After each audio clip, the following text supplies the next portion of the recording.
Thank you for having me. Well, what I started off with actually, and I'm afraid, is that I wanted to start off by having a slight disclaimer, because one of the things that we're going to be talking about today is what parents can do. And so sometimes historically when I talked about what parents can do about bullying, one of the questions I get is sort of that people think that I am pointing the finger towards parents or at parents about it, and it's not really that. I don't really think that any particular entity is responsible or to blame for the problem of bullying. But for the purpose of this, I do want to talk to parents and let you guys know what you can do. So I have a slight disclaimer at the beginning about that, so I'm not offending anyone. So this is just saying that this is a societal issue that we all contend with. No one in particular is to blame, but for the purpose of this, I want to talk about things specifically that parents can do. So the first thing that I think is important to do in regards to bullying is define it. It's something that's not necessarily easy to define, but the best definition that I came up with is an overcompensation of power via an abuse of means to overshadow underlying insecurities. The power element is really what is important about bullying. And you can see why children and adolescents in particular are really at risk for being victims and perpetrators of this type of behavior. A lot of adolescents in that developmental stage already, there's already a sense of a lack of power, a lack of control in their lives. And so it's easy for people to, at this age, to fall into that trap.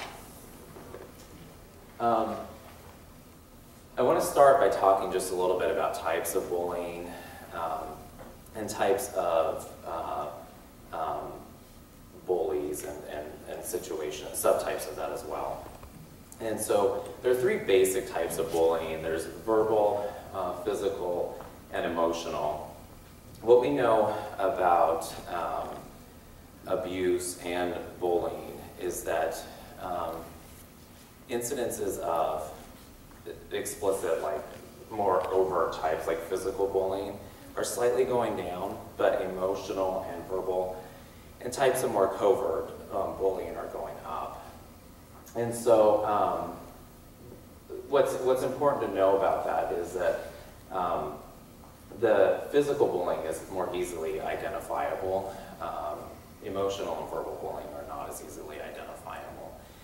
And we'll talk about some of the ways to identify that that's happening to your father as well. Some subtypes of bullying.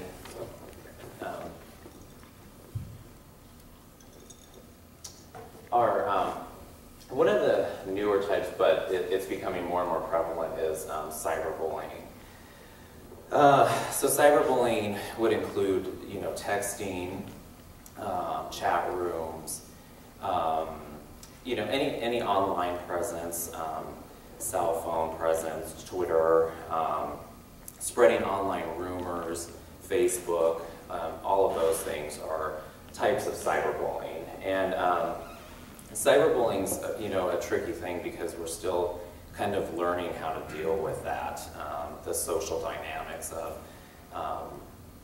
the internet, of having cell phones on you at all times, that type of thing. So it's something that we're still learning about as a society. School bullying that can happen in many different ways. That can be overt or it can be covert, which I'll talk about at the end of it. But so sometimes that can be very physical. It could include cyberbullying. It could include rumors. It could include physical bullying, physical, hitting, anything like that. So that reminds me, my phone will go at about 10 minutes, so I can give you guys enough time for questions. So thank you. Sexual orientation bullying. So if someone stands out for their sexual orientation, kids will possibly pick on them or, spread rumors about them, that type Disability bullying. So that could be a physical disability, it could be a pervasive developmental disability, a combination of both of them. But basically, if other children or adolescents see that a kid stands out in some way, children in the same peer group are more likely to pick on that person. That person is more likely to become a victim of bullying. So that's something to watch for. And covert bullying is, you know, we have a lot going on with attempts to prevent bullying, to you know, stop bullying as a whole. And so children are becoming savvy as far as their ways of bullying. And so covert bullying would be ways that basically prevent them, you know, from getting in trouble. And so it's sort of behind the scenes. It's you know, a way of them exhibiting that sort of power without being overt and making them an easier target of getting caught, I guess, for them. Consequences of bullying for the person that is bullied are, the biggest thing is self-esteem, and we'll talk a lot about self-esteem, because that's probably your biggest weapon against bullying. Sometimes people who are victims already might have a shaky self-esteem, and this can make it even shakier. Long-term effects include depression, anxiety, anger, and they put that last well into adulthood. I can't tell you how many adults that I've worked with who, how many adults who I've worked with who are still dealing with the effects of that. So it can last a very long time. So it's really important to keep that in mind. Increased suicide risk, and we've heard, you know, over the last few years of you know, people committing suicide due to, especially cyberbullying. We've heard some more cases of suicide that was secondary to that. But risk of violence. So what we know about victims of bullying is that they do have a potential to sometimes become bullies themselves, and so it's really important to monitor that. And then childhood anxiety, depression, other mood and behavior problems. Bullying and disabilities, I thought this was really an important thing to talk about. You know, I've worked a lot with people who have pervasive developmental disabilities as well as various other developmental disabilities over the years.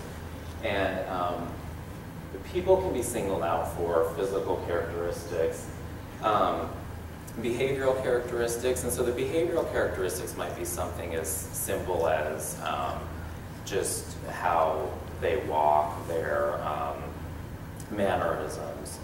You know, there could be a wide variety of reasons that they could be singled out.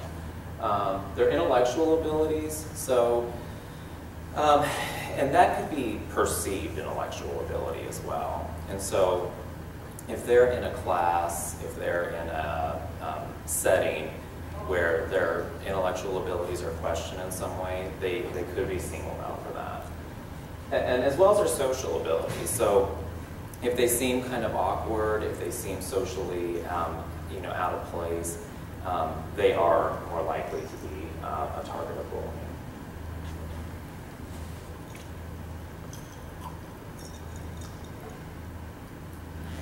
So some ways to identify that.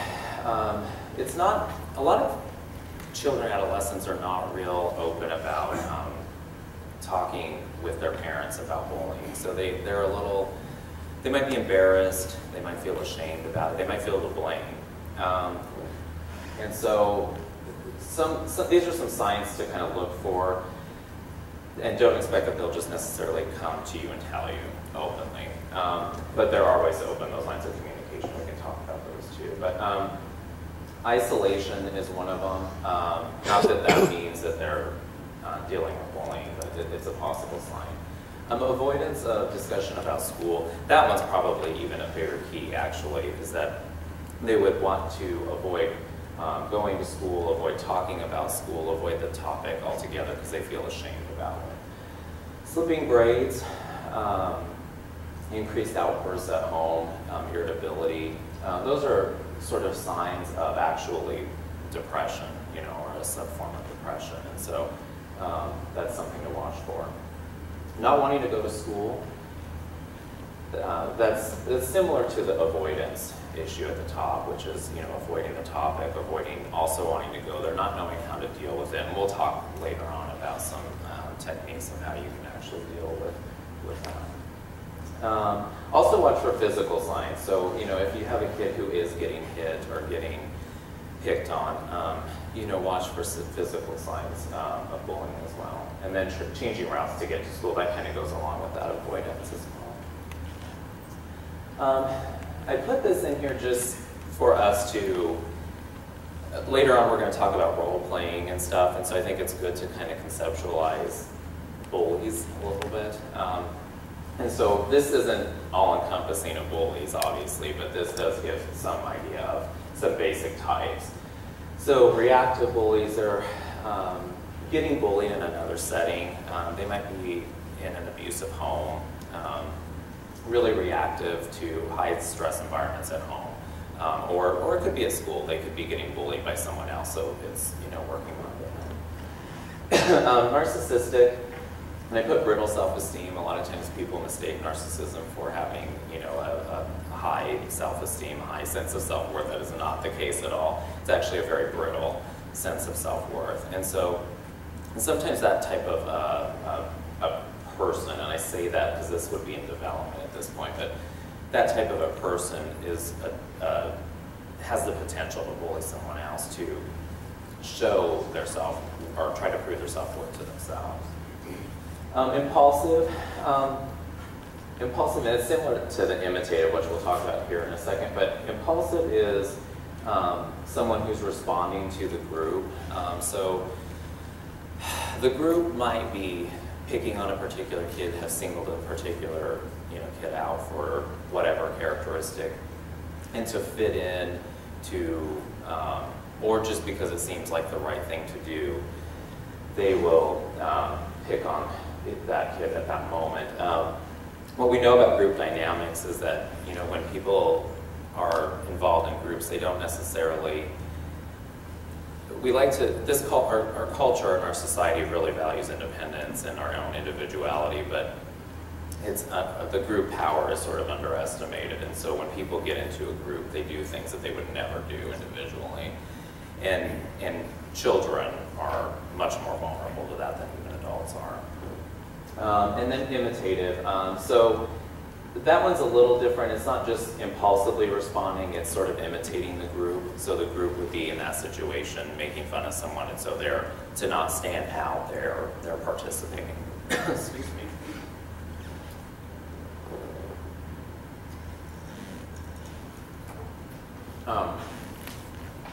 So what do we do? That's really the key here.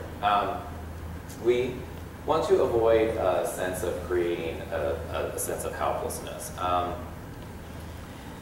Self-esteem is really important with this. And it's really easy to feel really bad for your child, and that would make sense. You have to, there's a line though of showing that too much to where the kid would be have a reinforced sense of being a victim in this particular situation. So the ultimate goal will be to empower that kid. And we'll talk about that. But so walking through the frustration, don't do the work for them is ultimately one of the big things here. Is to you know, sit with them and really walk through it with them. Ask them what they're going to do. Ask them what kind of ideas they have. And you guide them, but you don't want to do all the work for them. You can do that and still validate their feelings. So validating and enabling are two different things. So you can still let them know that yes, I do hear that you feel this way. I do, and I do understand, or I want to understand more. So if your kid says you just don't understand, don't say you do understand, because that's not validating. Actually, you'd say, no, I don't understand. Can you explain that more to me? And that's really important. And I've worked a lot with parents who will say, you know, that I was listening and I was validating, and I told them this is how they should feel. And they said that's not necessarily validating, you know, and I'll kind of walk that parent through that. So, and let your child come up with a plan, and you can kind of help. Yes? With that, I was wondering, like, I was teased as a kid. What I would Sure. say, be for being short, be for bigger. Sure. But would I say I understand from that perspective because I was teased as a kid? Well, that's a good point. I mean, I think Is that validating, or is that not validating her feelings?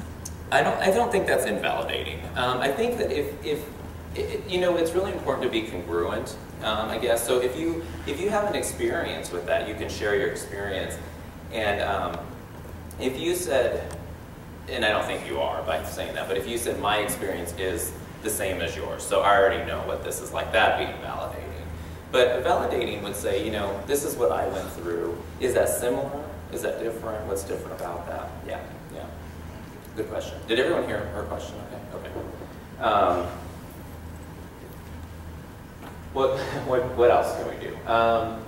You know, encourage a strong sense of self-esteem. So that's real easy, right? No. Encourage your child to identify strengths in herself. You know, one of the things that I use as an example of that is, you know, early on when children are fairly young, they might draw a picture, color a picture at school or even at home, and they might bring it to you, and they might say to you, what do you think about this? Not to say that this is all wrong if this is what was done, but, you know, a lot of times the tendency is to say, you know, I think the picture is great, I think it's beautiful, you know, I'm going to hang it up on the fridge. But another thing you can do, that's not terrible, by the way, but another thing that you can do is you can say, what do you think about it? And that type of work starts to really reinforce for the kid, you know, what do you think about the work that you do? What do you value about yourself? What do you value about the work that you do? That type of thing. So have her create her own feedback for the work that she's doing, things that are going on at school, schoolwork, that type of thing. And you gently asking her questions. And so asking her about, you know, what she does well, what she would like to work on, what she would like to improve. You know, just gentle questions like that without pushing too hard. Don't assume. And that goes back to the identifications part of bullying. A lot of times I think that, you know, we could fall into the trap of no news is good news. And that's not necessarily the case. I don't know who had a chance to watch the documentary Bullying, I think is what it was called. And there's some issues that I have with that documentary, but in that documentary, one of the children is dealing with bullying and doesn't say anything, and it's a long way down the road until the parents identify that it's even happening to them. And it's pretty severe bullying. In fact, the documentary had to stop at one point and point it out to the parents. So ask about your child's relationships. You know, who are their friends? What kind of problems are they having? What things are going well? You know, and if you might have to ask a little bit more leading questions on that front, because if you say, is everything going okay, you're going to get yes. You know, if you ask more, you know, what isn't going well, you're more likely to get some of the things that they aren't enjoying as well. Be skeptical of answers such as, I don't know, everything is fine. I don't know is sort of the adolescent kind of default response to most things. So don't get too stuck on allowing that to happen. You know, one of the things I tell parents to do is give it some time, allow the I don't know, and then just say, you know, I'll reapproach this in 2 hours. Maybe you can have an answer for me then. You know, come back to it. So teach safety strategies. So you really want them to know where their boundaries are. And you really want them to have a sense of safety, you know, personal rights. When is it, you know, physically, when are they being violated? When are they being emotionally violated? You really want them to have an idea of where that is.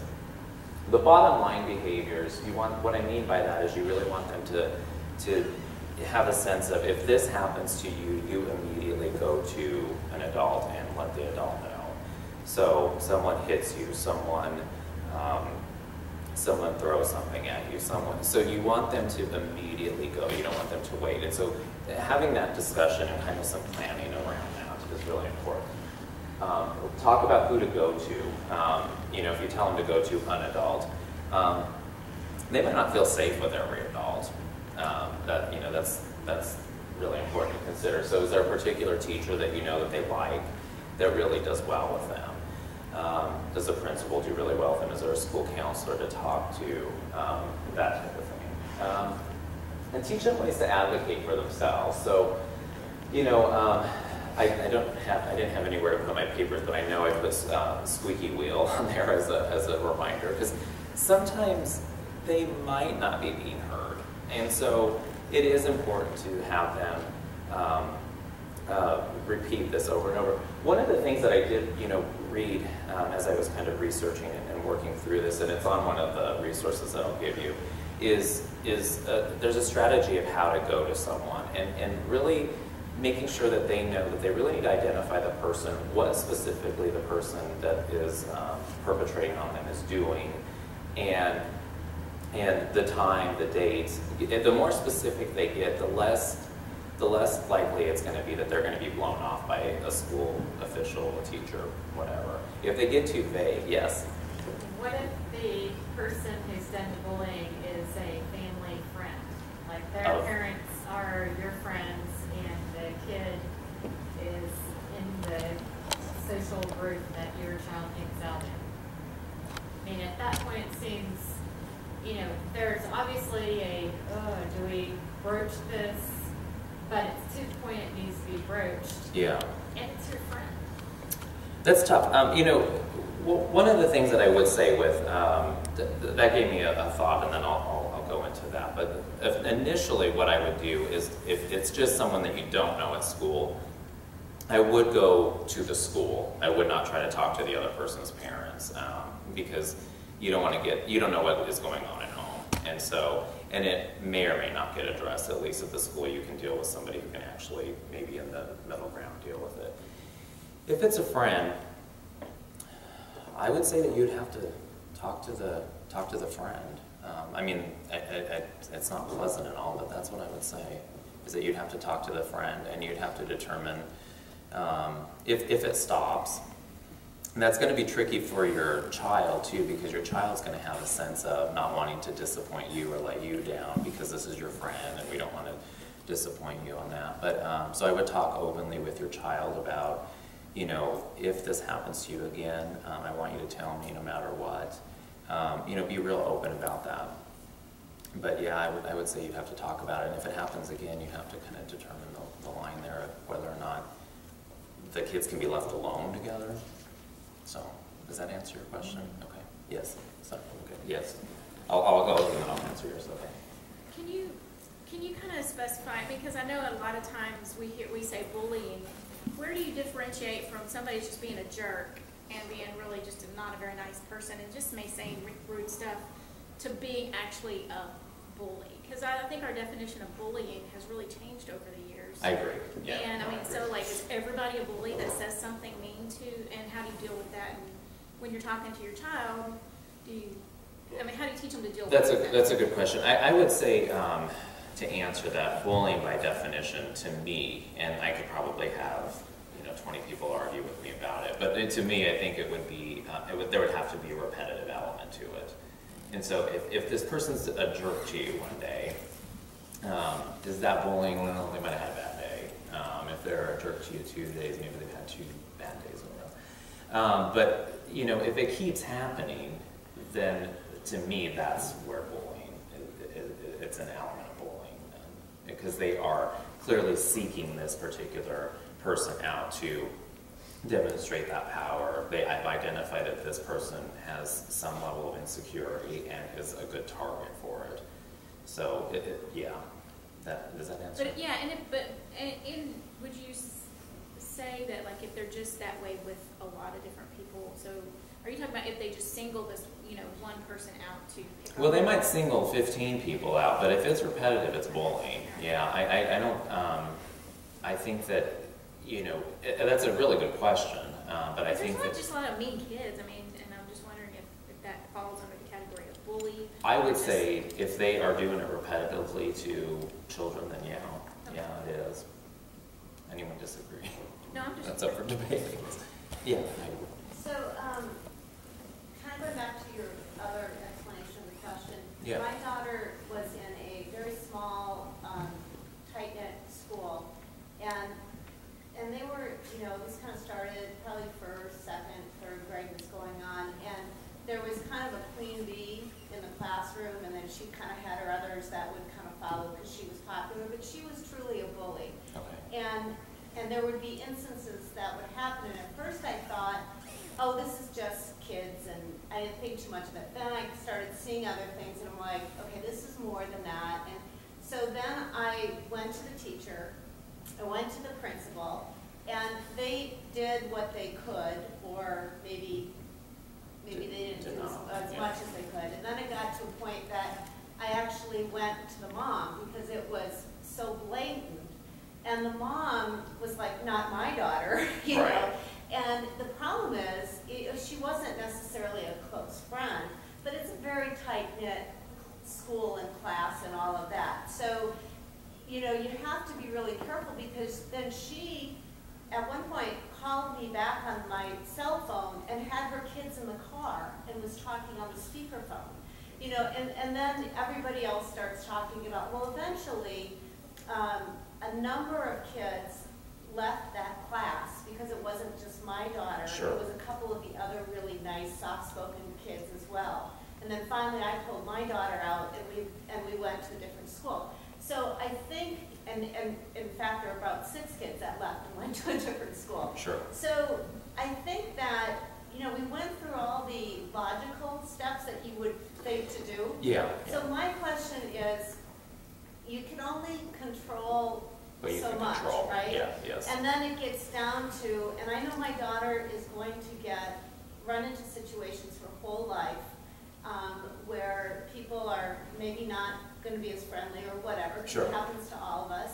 So what are some tools that maybe she can have when she's feeling maybe not necessarily blatantly bullied, but just, We're getting there. We're going to get there. Yeah. That's a good question, and that your point's well taken too with the parent, because that's why I say don't go to the parent right away, because people get real defensive about their kids. They have the sense of my child would never do this. And sometimes they can be in just complete denial about it, and so it's tricky. But I agree. There's sort of a progression of the steps that you would need to take. I agree with that. Yeah. Hi. Hi, that goes with her question too. Sure. It's kind of like, my daughter was getting bullied, but then she kind of explained it to me like, well, some kids don't really know what they're saying. So, therefore, they don't think it's bullying, it's just, Yeah. they Um, bully I sort of, I guess, is what my response to that would be. I think that kids do know what they're saying. They might not have a concept of definitions, verbiage, whatever.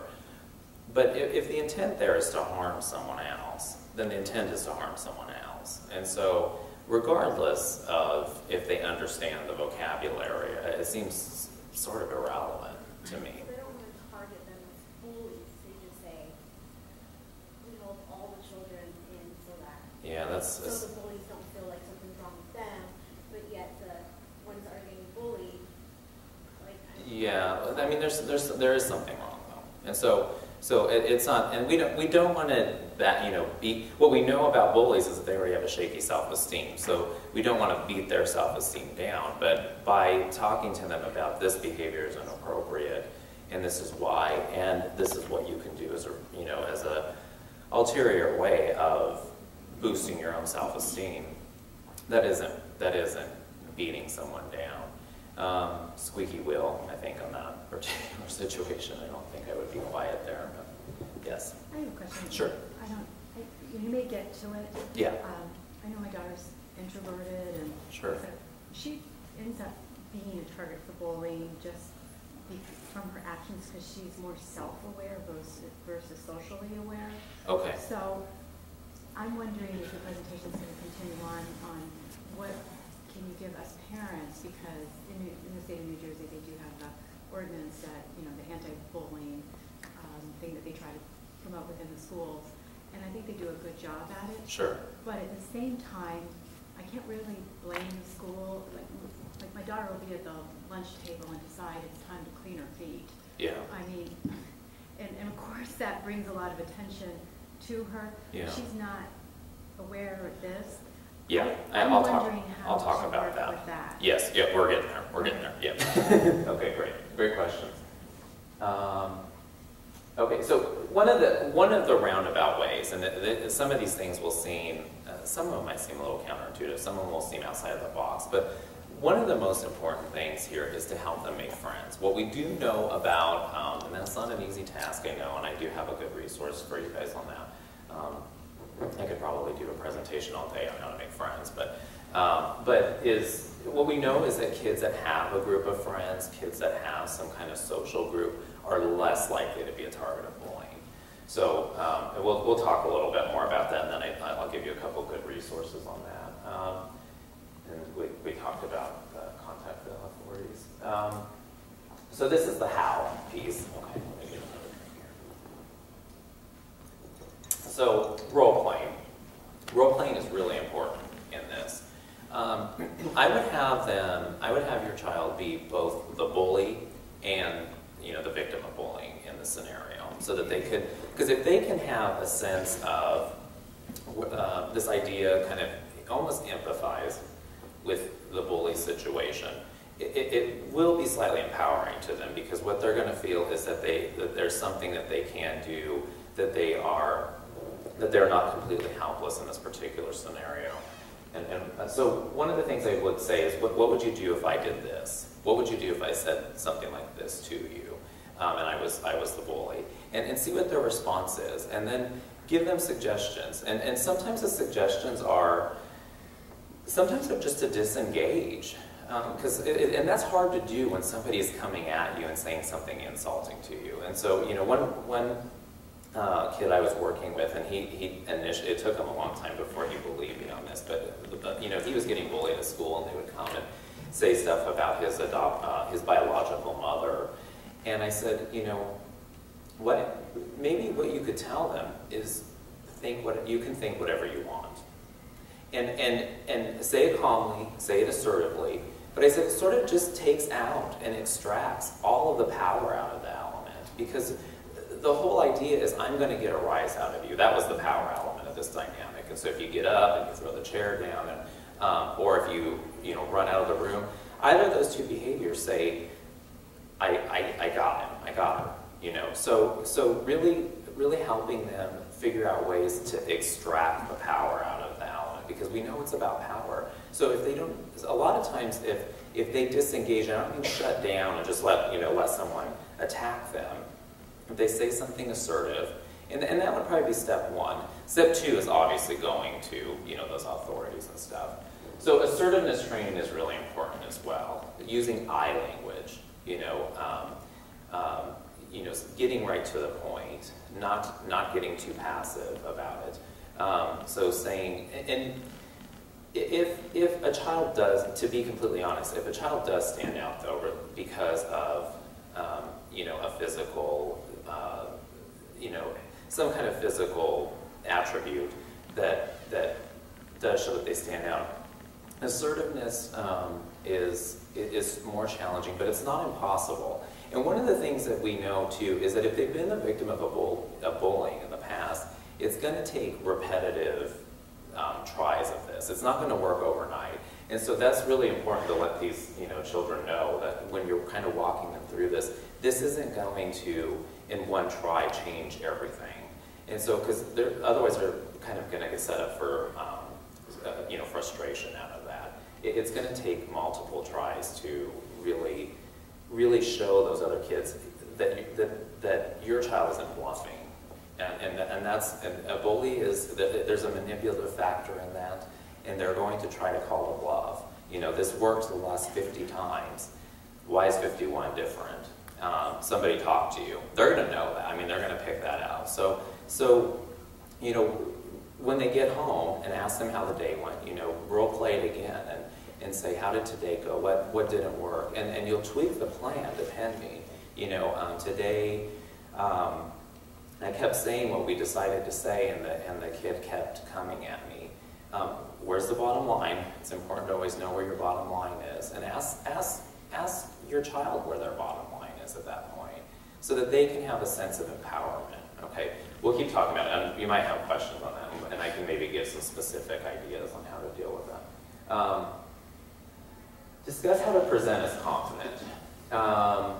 So that's a really important thing. Introverts are notorious for it. I am a strong introvert, so I totally understand that. But introverts are very, it can be a little tricky for them to always present as outwardly confident. And so if you give them a little bit of social skills as far as, and this stuff can get pretty sensitive, is talking about their walk, some of the behaviors they exhibit, and still allowing them to sort of have some quirkiness if they have it, because that we don't want them to lose everything. And we'll talk more about that too, because actually I'll just talk about it now. One of the things that I think is really helpful with some of the communication stuff, some of that outward expression, is speech therapy, and I think it's underutilized, to be completely honest. I think speech therapy is a really great tool to have. If you have a child who has a hard time socially fitting in, a lot of times a speech therapist can give them give them some hints on some of their behavior that they're exhibiting that is not standing out, or that is standing out, and what to do in those particular situations. A lot of kids who are dealing with bullying too. I've worked a lot with children who have Asperger's syndrome, and so one of the things that particular disorder is dealing with is that they can't read other people very well. So they'll joke at an inappropriate time, or they will say something at the wrong time, so it seems awkward. And the problem is, over time, is that they learn that they've had multiple failures, so they just stop trying, and that's ultimately what we don't want. So a speech therapist can say, what does this facial expression mean? What does this facial expression mean? And it helps them kind of pick up on those nonverbal cues from other people. And that's a real important strategy to have, a social strategy to have, a social skill to have. Encourage talents. And that also could encourage the possibility of friendship. So if they, participation in sports, and even if they can't be on the high school team, there's almost always some kind of social, sport that they could, social outlet to participate in almost any activity. And if not, then maybe try to develop one. So, but having that, the social outlet for that, having the success of participating in something, practicing, succeeding, it's really important to boost confidence. Teach social skills that make friends. And so small talk is really important. Introverts, again, are terrible at small talk. And so kind of practicing just, hi, I'm someone you don't know. How would you try to engage me in a conversation? And kind of walking through that gently, with, You know, one thing that I would do is if they do it, I would say, because I wouldn't say, well, this is what you did wrong, because that's not going to necessarily help the confidence, is I would say, one thing that works for me, something that has worked for me in the past, you know, your aunt, you know, Susan is also very introverted, and I remember in school it was hard for her to make friends, and so some of the things that she did, you know, ... And trying some techniques like that. I put in professional help, you know, if you're dealing with depression and anxiety, you know, anger issues, counseling can help, and cognitive behavioral therapy can work really well also for someone who's dealing with problems with expressing their emotions, identifying their emotions, because it's very concrete and very basic. And then teaching anxiety reduction skills is also really important, because we saw a lot of avoidance, you know, in that identification portion. And so teaching ways to reduce that anxiety, control that anxiety. So square breathing, what square breathing is, it's a technique where the reason it's called square is it's 4 by 4. So you inhale for 4 seconds and you exhale for 4 seconds. Don't hold your breath. If you hold your breath, you're going to increase your anxiety, because we don't tend to get less anxious if we can't breathe. So, and you can do that as long as you want it, but it's just an even in and out flow of breathing that will lower the level of anxiety. I mean, your body just can't help it, basically. There's my phone telling me that we have 10 minutes left. Relaxation techniques. One relaxation technique is just sitting in a chair. There's hundreds of them, but just one quickly is sitting in a chair and just going muscle by muscle and flexing the muscles and releasing them. And so that you can slowly see how much tension your body tends to hold. What we know about tension is that we tend to, a lot of times, walk with a lot of it. We don't even recognize it. So we might be walking with a lot of our muscles clenched, flexed a lot of the time without recognizing it. So it's a focusing on that.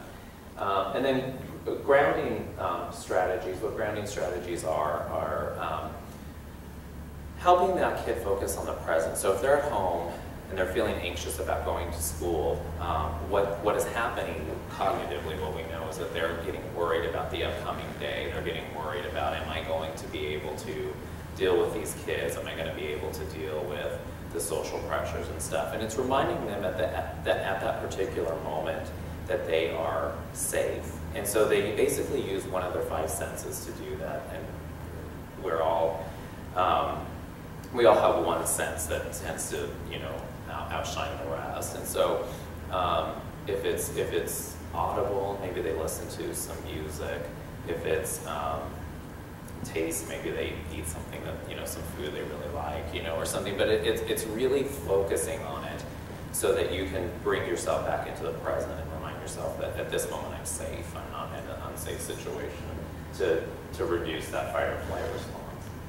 Okay.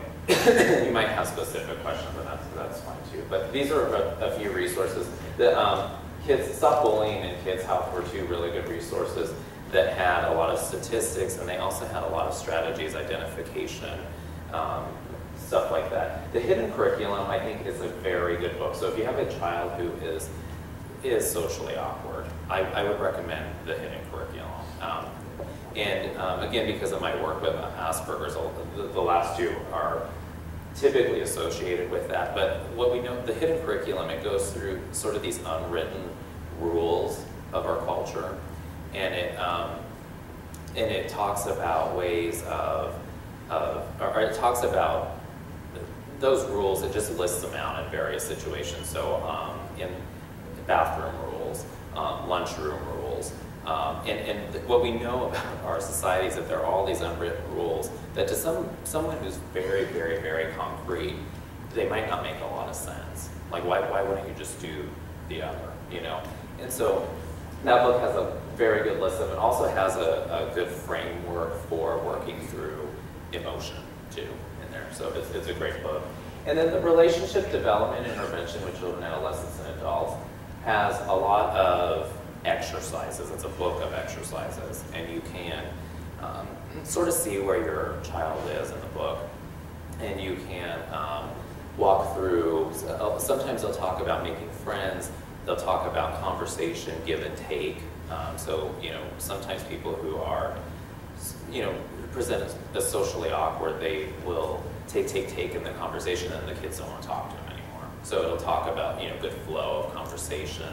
It's got a lot of really good exercises like that. So, and then this is my contact information. If you guys have any questions or anything, you know, that I can help with, and that's my website. But, so, questions if you guys have? Yes.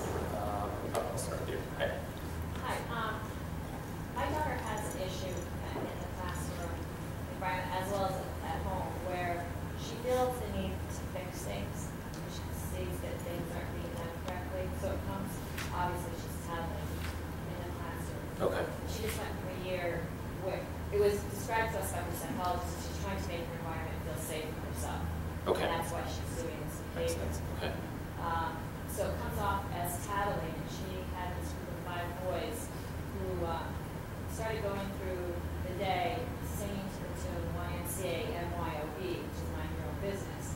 And the teacher was able to control it within the classroom environment, but the minute, and the boys figured out, okay, we can't do it in the classroom, but let's find other times to be able to do this to her, so it would happen in the lecture, Sure. it would happen in recess.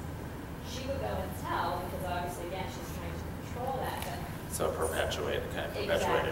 Okay. And she'd get really upset. They knew it was making her upset, so the behavior continued. We tried to explain to her that they're. Did the behavior increase? Does her behavior increase? Or, Yeah. The fixing. It's even at home. She'll try to tell her brothers what to do. Yeah. See, I think 2 things. Okay. With that, one, there could be an anxious element to that as well, which is this is the one thing that I can control, you know, out of the situation. And so I don't know if she's already kind of anxious or not, but yeah. And so so helping her find an outlet to deal with anxiety for one. The psychologist is probably helping her with that. Some of those relaxation techniques and stuff might help her. And I know that sounds sort of outside the box, but if you can kind of handle and lower the anxiety, that might help with the fixing. And maybe walking her through the fixing in the classroom, and also probably role playing that out as far as when they sing that song. You know, do you run and towel? You know, I don't think it's toweling. I think she's just doing what she knew to do at the moment. But you know, what should we do? And walking her through that. And my guess is probably having her not tell right away if she can deal with it, and maybe trying to have her just express to them that, you know,